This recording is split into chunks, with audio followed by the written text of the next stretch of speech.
Hello, everyone. Today, I have a quick challenge for you. Think about your absolute favorite book. Which one is it? And more importantly, why do you love it so much? That's a fantastic way to start, Emma. And a very warm welcome to all our listeners. You are tuned in to the English Speaking School podcast. Yes, welcome back. Today, we're talking about one of the best topics ever, books. Absolutely. We know many of you love reading. So, how do you talk about your favorite story in English? Today, we'll show you how to describe the plot, what happened in the book, using the past tense. That's right. We'll practice phrases to talk about the main ideas or themes of a book, and also how to say what you truly think about it. What did you like? What did you not like? So, get ready to share your literary passions.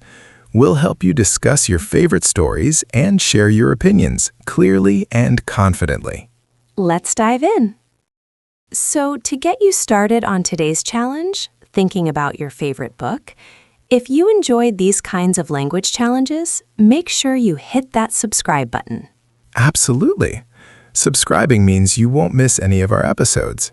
And speaking of plot, when you're telling someone what happened in your favorite book, always think about using the simple past tense. For instance, you could say, "The story began with a mystery," or "The hero faced many obstacles." That's a great practical tip, John. Using those past tense verbs like began or faced helps clarify the sequence of events immediately. And don't forget to leave us a review too. It really helps other learners find us. Fantastic! So let's jump into our first practical tool for talking about books. It's all about making the plot easy to follow. We call it sequencing the story. Exactly. Think of it like a timeline.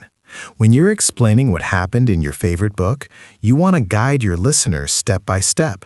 The key here is using simple transition words. For example, you can start with, first, the character discovered a secret. Then, to show the next event, you'd use words like, then he decided to investigate, or after that, she traveled to a new land. And don't forget finally for the end. Like, finally, the hero defeated the villain. These words, first, then, after that, finally, help put your past tense verbs in order. They make your story really clear. Let's put that into practice with an example. Imagine a fantasy book. I might say, first, the young wizard found a magic map in his uncle's library. Good start. And then you'd continue. Then he left his village to follow the map. See how found and left are both in the simple past, showing a finished action. Exactly. And for the next step, after that, he met a wise old sorceress who helped him understand the map's secrets. We're just adding more past tense verbs and connecting phrases. And to finish that part of the story, finally, they traveled to a forgotten kingdom and discovered a powerful artifact. So, first, then, after that, finally, with past tense verbs makes it so clear. That's a fantastic way to break down a story. Now, let's move on to our second tool for today, which is all about sharing your personal thoughts. We're calling this expressing your critical opinion. Right. It's not enough just to tell someone what happened. You want to tell them what you thought about it. Was it exciting? Was it boring? This is where your opinion comes in. Exactly. To do this, you can use phrases like, I really enjoyed, or what I liked most was, followed by a noun or a gerund. For example, I really enjoyed the unexpected ending, or what I liked most was the way the author developed the characters. And if you didn't like something, you can say, I didn't care for, or I found it a bit. For instance, I didn't care for the slow beginning, or I found it a bit confusing at times. Remember to keep it polite even when you're being critical. So, John, what's a book you really enjoyed recently that we can use as an example? Good question, Emma.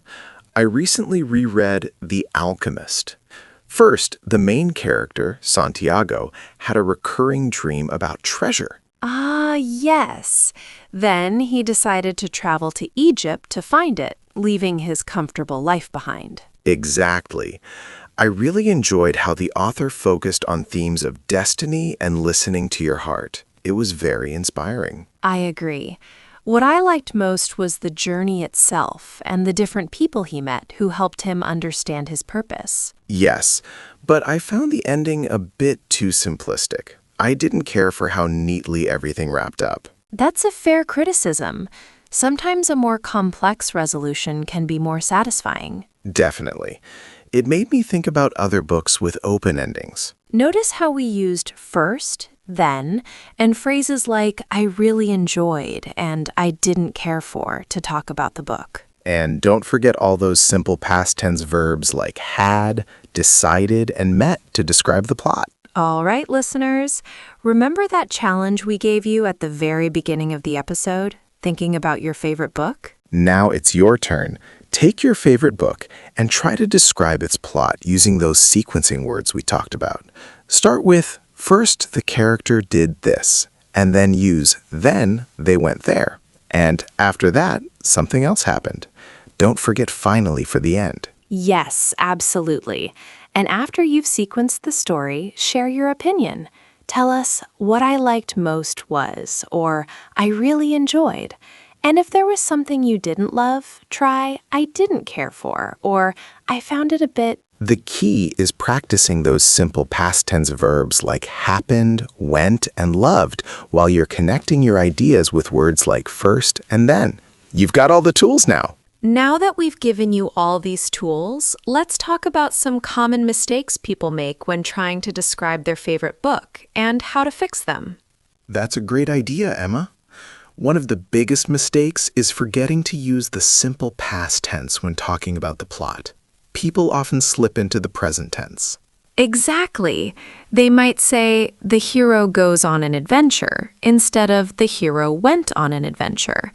Remember, the story already happened in the book, so use went, found, decided, not goes, finds, decides. Another common issue is trying to tell every single detail of the plot. You don't need to summarize the whole book. Focus on the main events and the most important turning points.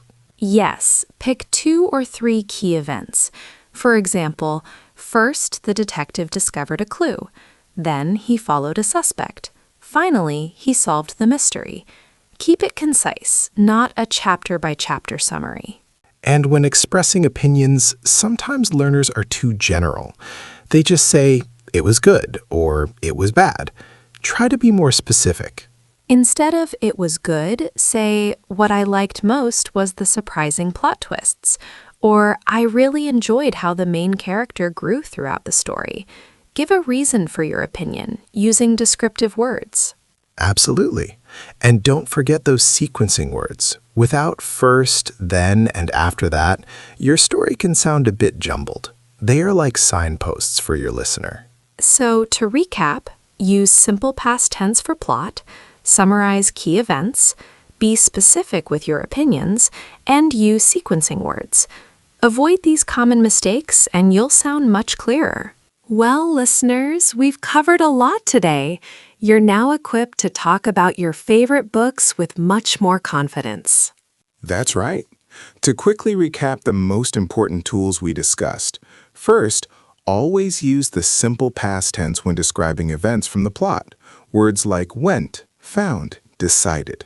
Second, remember to use sequencing words like first, then, after that, and finally, to make your story easy to follow.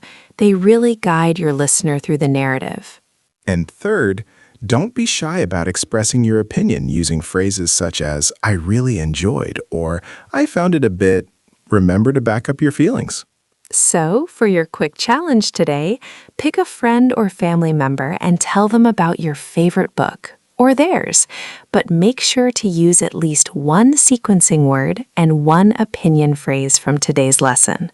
Yes, put these new phrases into action. You've done a fantastic job of learning today, and we're confident you'll sound great applying these tips. Exactly.